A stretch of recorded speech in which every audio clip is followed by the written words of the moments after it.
welcome welcome to this video, the highlights video for the, the ninth round of the candidates. And before the round we have a really funny standing. It's Aronian and Anand leading on +2, followed by Kramnik on +1, and all other players are on -1. So there's actually really some kind of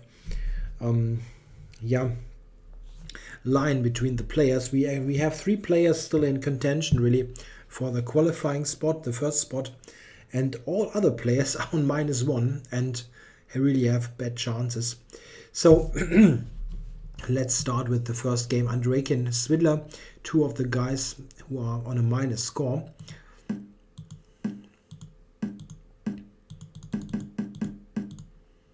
So Andreikin is actually entering the open Sicilian, and we have a knight off, which is answered by the new main line, h3, which is just a joke. I don't really think this will take over, but it's a very popular move in this tournament.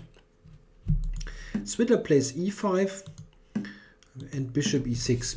Yeah, instead of knight b3, there's also knight e2, and here bishop e6 played. Yeah, this move is in a way preparing d5 under the right circumstances. And d5 is in fact not a good move if white would now play bishop e3 or also f4 as an aggressive try. But it is a good move against exactly what Andreikin played now. He played g4, and after that d5 is perfectly acceptable for black. In fact, if you look at the capture, something like that looks very comfortable for black. It's got good central control. He's got this pawn on e5, and it can easily develop. And you can ask what exactly is g4 doing in this position, besides weakening your king side. Yeah, just not great. And yeah, well, g5 is probably what white needs to do. And this now leads to check. Some exchanges. White will get the pawn back, and an endgame, queen straighted. Yeah, and in this endgame, if anybody has something to do, it's black, because he can actually attack this g5 pawn. And had this check. This being played. It turned out though, and I'm honest with you, there is not so much happening in this game. It turned out that black cannot do so much to increase the pressure on this pawn. After a couple of moves, we had a repetition, yeah, and so on. And well, here Andreikin played rook g1, and after check. The capture on g1, we had the game drawn. It's important to note that they are not allowed to agree a draw before move 30, and I guess this would have been the type of game where, like 25 years ago, they would have shaken hands after that, maybe check. even, because, well, white has absolutely nothing here. Also, there's even some precision that he needs to show, not much, but a bit. And well, both players are probably believing they're out of it, and just are content with the draw. Okay, let's not waste any more time with this. The other games are interesting enough. What's the next game to check? Karjakin, Kramnik. Karjakin was winning his first game the round before, this long end game against Svidler, where Kramnik is on +1 as mentioned, but looked a bit shaky against Andreikin. He didn't really got anywhere. Okay, didn't really get anywhere. Okay, what is Karjakin doing here actually? He's a 1e4 player, and now he's playing d4 knight f3. Yeah, it turns out that he actually is playing the London system, which is yeah, a deservedly rare guest at top tournament chess, simply because it's yeah, not considered to be aggressive enough to put any pressure on black. Yeah, it was meant as a surprise weapon, and in a way it worked to some extent. Kramnik now played the move c6, which is obviously not a mistake, but I really would have liked to know what Karjakin had prepared against the main move c5, which is for a long time believed to be just give black a very fine position. Black is just playing in a more active manner like that. This is what I also had recommended myself in a video I did on this channel about 1.5 years ago. If you search for London on my channel, or Chess Explained London System, something like that, you'll find it. Yeah, Kramnik didn't play that. He played solid, but not so ambitiously with c6. And all this now looks fairly normal up to queen b3. This actually has been played a number of times. The position also quite often pops up with the bishop on f5 instead of g4. It's still a very similar type of structure. Yeah, what I think that black should do is, of course, you need to cover b7, right? So let's say you take and play queen b6. Yeah, this looks like a normal way to play. And after this, for example, we get a position that has been played a number of times before, where you can argue if white has a little something or if it's just equal. This is a typical way to play for black. Yeah, back to the position here. Kramnik now thought for a while and then came up with the move d takes c4, which never has been played in this position, and for good reason, to be honest. Yeah, Karjakin just took on b7, and isn't this terribly weak now? It is, and black has no way to defend the pawns. He took on f3, played knight d5. Yeah, well, okay, white needs to retreat the bishop. Don't want triple pawns. And here, it turned out that Kramnik's initially planned move, bishop b4, is just failing due to bishop takes c4. As knight takes c3, queen b4 is totally hopeless. And yeah, well, this is what he had overlooked, as he later told in the press conference when he took on c4. So what this means is bishop b4 is not really making any sense. And well, he played this move, and after queen here, it is very difficult now to find any sort of compensation for black.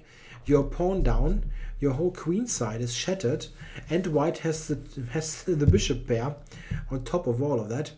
Yeah, he tried to play actively, of course, but white could just grab everything here. Check. Yeah, he gave away this pawn as well. Yeah, black can try to cover here, but there's a4, e4. It's just a dream position. Look at this, and then a5 coming, and it's just terrible. Yeah, well, he gave away this and tried now to set up some sort of blockade on the light squares. But if you do a simple body count, pawn count, 7 pawns, 5 pawns, no, never ever you will have compensation for 2 pawns. And Karjakin is doing a good job of converting this. He just does not give away any of the pawns, and slowly improves his position. In the somewhat later stages here, he had 1 or 2 possibly quicker wins, but it's just completely enough what he did. White has the activity and the material, and both is just too much.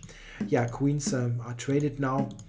Black gets actually to capture f3, but there's still 2 pawns. Yeah, I'm going through this really quickly now. It was simply a very clean technical performance by Karjakin, and not so much that you can comment upon. The pawn is nicely supported from behind, and there is still something on the king side, well, so white can push. Check. Yeah. At the end, white managed to set this pawns in motion. And here, the key point is that there's always a rook coming to the 7th. Check. Which ultimately led to a win for Karjakin here. So, very important win for him. He's back on 50%. While for Kramnik, this is obviously a disaster. He was on +1 and still somehow in the mix of it. The only real pursuer of the two leaders.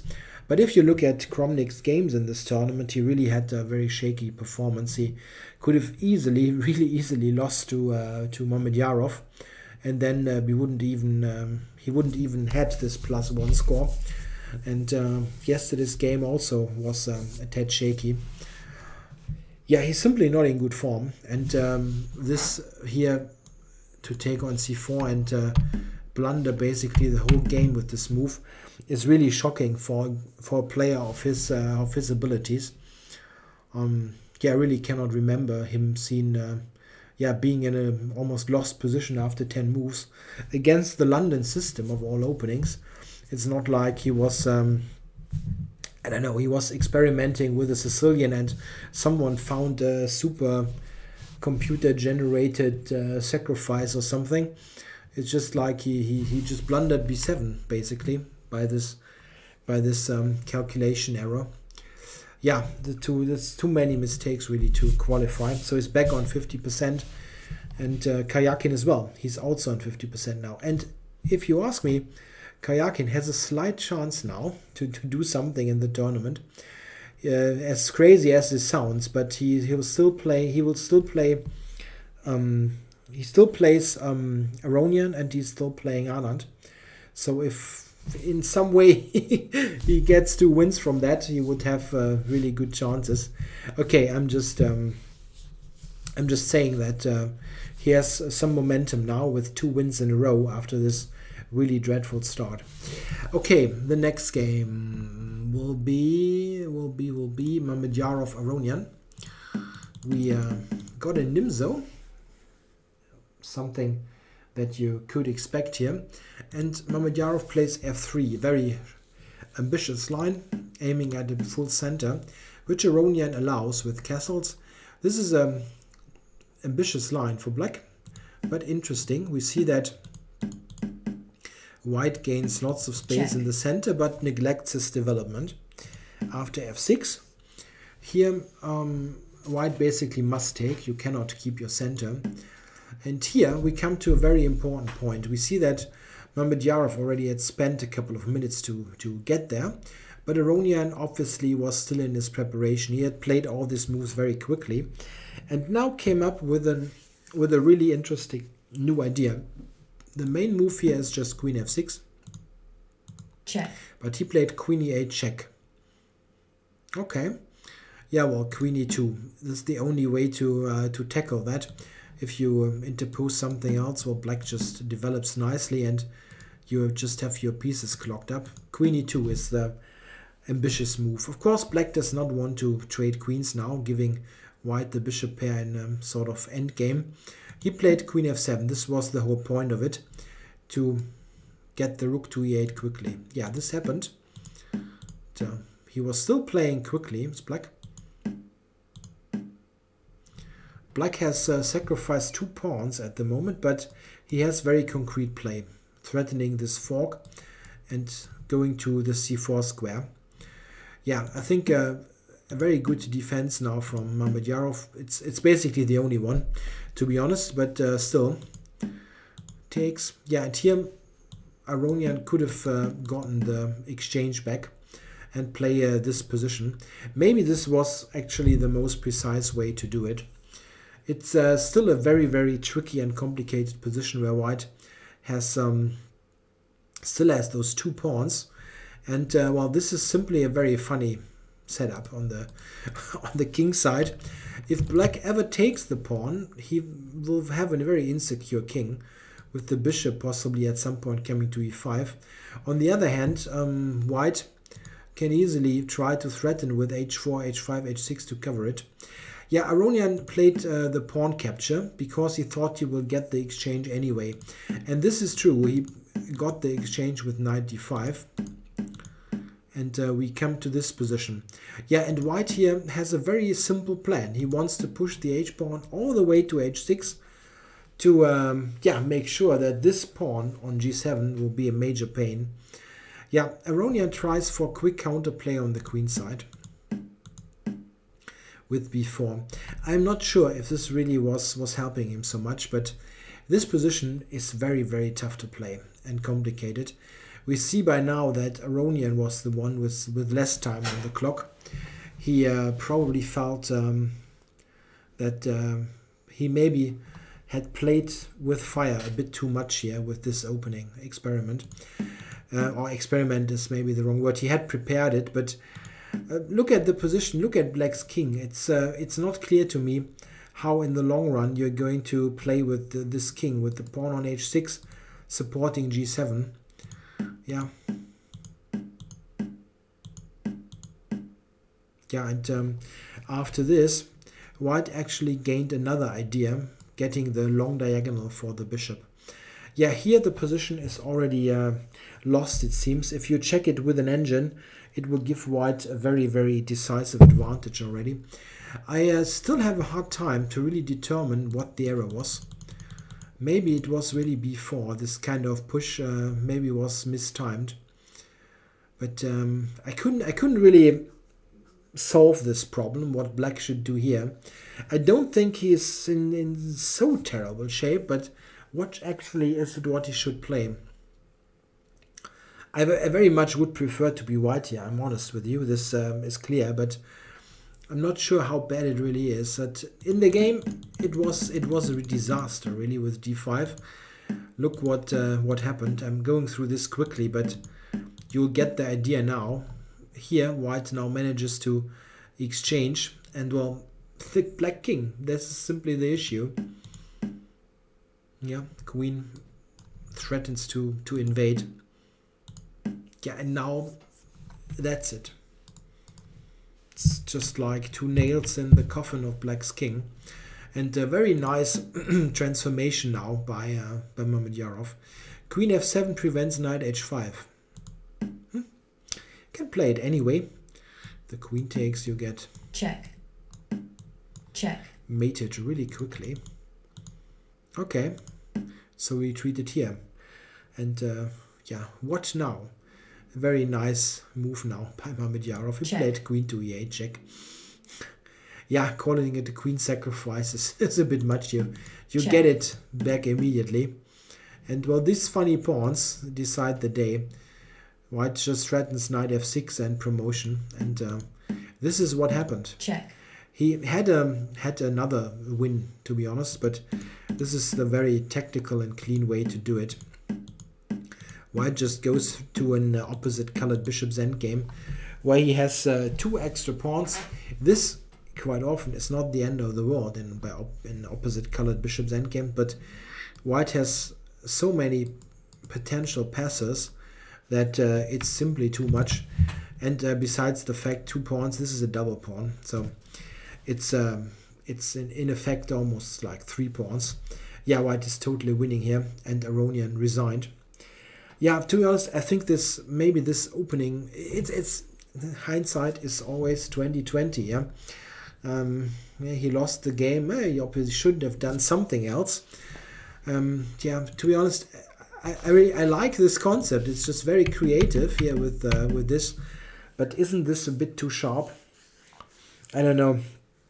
It feels like very much playing along the strength of your opponent. And Mamedyarov is just a very good player in this complicated and uneven type of dynamic positions. Well, Aronian is also a really great strategical player. I'm not saying he's bad in complications, don't get me wrong, but maybe something less aggressive was more suitable for this game. But okay, afterwards, you know. Okay, let's see. One game left by Vichy, of course. Anand, Topalov. And let's see what happened here. And As I mentioned before, we have a new main line of the knight off. Here it is again, h3. Okay, but again, we see it leads to interesting play if played correctly. Yeah, Topalov sets up a position that is very much typical for the Scheveningen variation, or Scheveningen. We can go to this position here.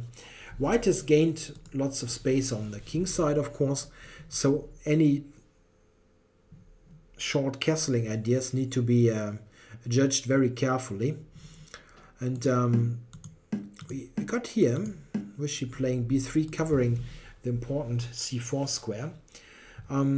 Here, really, the question is, what should black do?